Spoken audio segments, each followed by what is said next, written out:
Bro, when people, what I got from that is he's a hater. You don't know me as a person. Let's say you don't like me. Like, you don't know me. Like, you feel me? And I don't give a fuck. Him. And everybody in the crew with him. I mean, with him. Fuck. Would you ever fight your brother? I don't know. It depends what day you ask me, but I don't know if it'll ever happen, man. We could fantasize about it, but who would win? Who knows? I think it could be really interesting. I would win. And that's the tough part is I'm gonna beat his ass if y'all talking. I'm ready. So y'all better be quiet. I don't give a fuck about all that. You got the whole hood over there. Like, twist it up. I don't give a fuck about none of that. Whatever y'all want. Mother, he can't shit about nothing.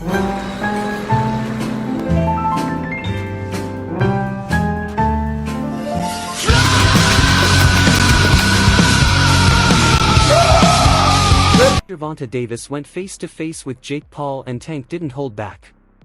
Smirking, he told him even a 300-pound guy wouldn't stand a chance against him. It was pure intimidation, a warning shot meant to shake Jake before the real battle begins. What do you think is the minimum weight of someone that could beat you in a fight? Minimum weight? Yeah, say someone's like 250. Yeah, probably like, 250, 220 or some shit like that. With no experience? Yes, sir. Someone with no experience? Yeah. No, hell no. They gotta have experience to beat me. No, but like a 300 guy, no experience. You think I'm whooping that ass. I'm whooping that ass for sure. Jake Paul didn't flinch. He fired back with his own threat straight at Gervonta. With confidence and swagger, Jake dismissed Tank's reputation. He said people think Tank can outbox him, and that's exactly why it's such a big fight. The message was clear: Jake isn't scared and he's ready to test Tank's limits. People think that he could actually beat me, and people think he could outbox me and he's so powerful and this and that. That's what makes it a good fight. November 14th. When money talk came up, the figures sounded huge. Critics doubted Tank's guarantee, but the truth is Jake is the one driving Netflix interest. Tank may be a big name at lightweight, but Jake Paul is the star drawing those massive numbers.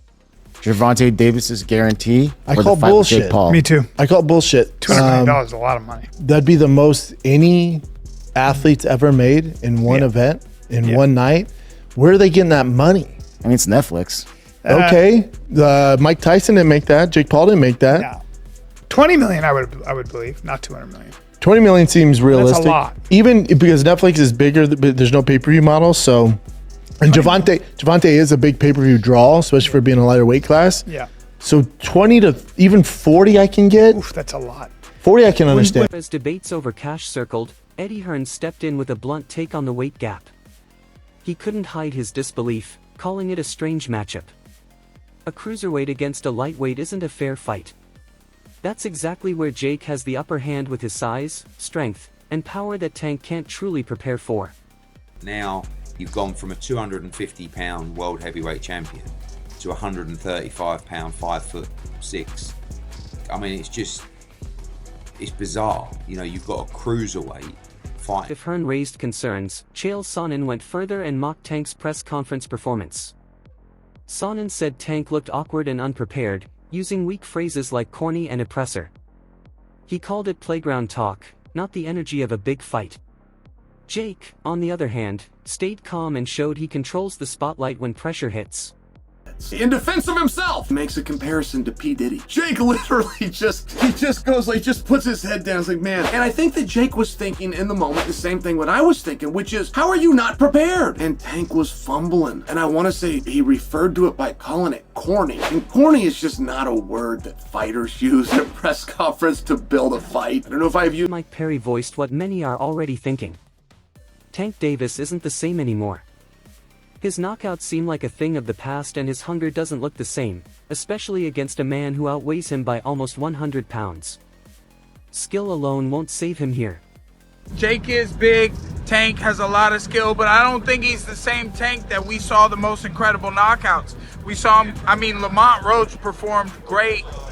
They went to draw, and, you know, I just don't know. And Tank walked away. I don't know if he loves it enough to beat a guy who outweighs him by 80 to 100. Even Shakur Stevenson admitted this fight looks like a money move.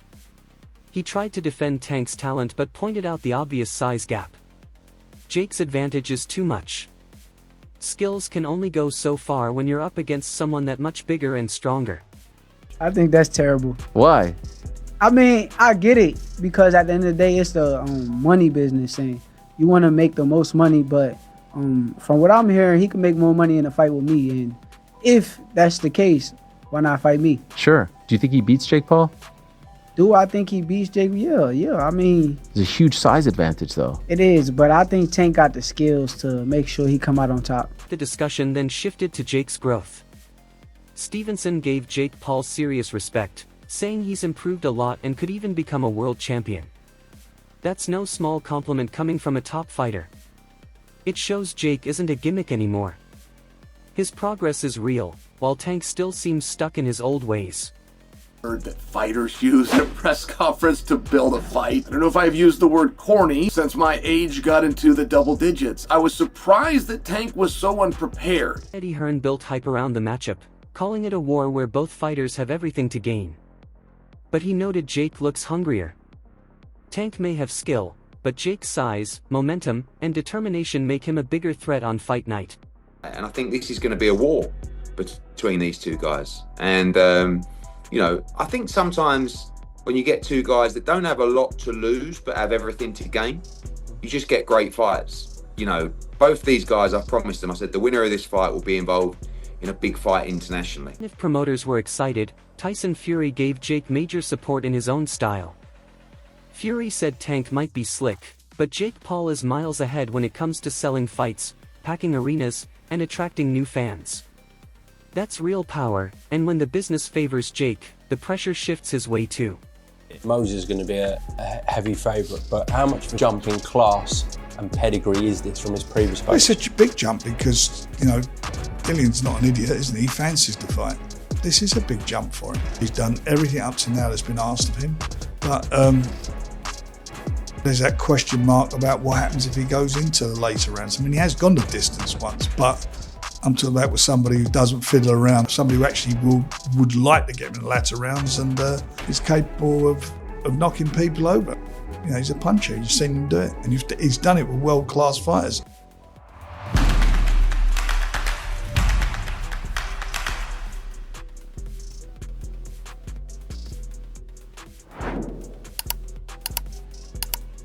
Jeff Mayweather didn't sugarcoat it. He said the fight makes no sense physically. Jake Paul will be over 200 pounds while Tank barely hits 150. That's not a small gap, it's a massive one. No matter the skill level, Tank can't bully someone with that much size and power. It's kind of weird, because Jake Paul is extremely bigger than Tank. And but with it being exhibition, it makes sense. It's fine. He got a big name that he's going to be fighting. But it really makes no sense because he's going to be weighing over 200 and some pounds. Tank's going to probably be weighing maybe at the most 147, 150. So I don't even understand why the fight is happening. Frank Warren reminded people that Jake has already proved his toughness by going the distance. He's fought heavy hitters, handled pressure, and kept pushing. That resilience gives him an edge. Tank's power hurts smaller men, but against Jake's size and stamina, it won't have the same effect. Jake has shown he can adjust and still deliver. The distance once, but I'm talking about with somebody who doesn't fiddle around, somebody who actually would like to get him in the latter rounds and is capable of knocking people over. He's a puncher, you've seen him do it, and he's done it. Spencer Oliver added his thoughts, saying the matchup feels strange. A 5 feet 5 inches lightweight against a cruiserweight looks unusual, but that's Jake's edge. Tank might be elite pound for pound, but rankings mean little when you're outsized in height, reach, and power. Jake isn't just bigger, he's fresher and hungrier. Oliver suggested Jake should fight someone his size, but Jake sees opportunity. If Tank can't close the distance, his skills won't matter. Fans may see mismatch, but Jake sees destiny. I fancy my chances. I think Gervonta Davis actually beats him as well. He's one of the pound for pound best fighters in the world at lightweight. But it's a bit of a weird one, isn't it? It's like you got a guy of 5'5" boxing a guy of 6 foot plus. Cruiserweight, yeah, it's just all a little bit odd. I feel if they're going to do an exhibition, perhaps Jake should have picked someone more his size. Look, his last fight against Julio Cesar Chavez Jr. Was at cruiserweight. Chavez Jr. was a former world champion at middleweight himself, and that sort of made sense. And it was a good win for Jake Paul. You know, he come out there and he beats an ex-world champion. He gets a little bit of credibility, and you go, right, now you're heading in the right direction. You're starting to be okay, all right. Former champions, former fighters, but at least they're boxers. They're not MMA stars, and whatnot. So. Yeah, I think that was a move in the right direction. Gervonta Davis is just a little bit of a freak show for me. Yeah, I agree, Spence. I mean, the size difference is a bit of an annoying one as well. But also as well, I hate when they put exhibition in it, because then you think how seriously they're really going to take it. I understand it because of the money involved, but realistically, if there can be a winner, Gervonta Davis should take him out, regardless of the size, pretty easily and pretty quickly. I agree, mate. Totally agree. Gervonta Davis is an active fighter. Like I say, still a pound for pound star. Very heavy-handed. Terence Crawford didn't hold back. He admitted he just doesn't like Jake Paul. But even through that dislike, he gave Jake credit as a real fighter. That's the contradiction here. Fighters hate Jake's rise because he's achieved in a few years what they built over decades: fame, fortune, and influence. They call him arrogant, but fans call it confidence. They see bodyguards, but fans see a star. Crawford's claims sound more like bitterness because Jake has already proven himself in the ring against bigger, tougher men. Love him or hate him, Jake is in their heads, and that's half the battle won. Why though? Cause I just don't like him. Like, I really don't like him. That's like, just not your cup of tea. That's just not your. Yeah, I don't like nothing about him. I just feel like, he just one of these little arrogant little dudes that's using what he got to shield him. He got a lot of security guards around him, and he in the limelight and stuff like that. But in certain situations, he wouldn't be acting like. At the end of it all, this isn't just an exhibition; it's a statement. Gervonta Davis confronting Jake Paul in person has already sparked the fire, but the reality is Tank is stepping into the riskiest fight of his career. He's 5 feet 5 inches and naturally a lightweight, going against a 6+ cruiserweight who's younger, stronger, and full of momentum. Jake Paul has the advantages in size and reach, while Tank's reputation looks shaky here.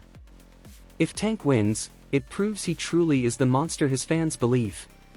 But if Jake shocks the world, it won't just be an upset, it'll be a turning point in boxing. A crossover star beating an elite name. The real question is, who wants it more?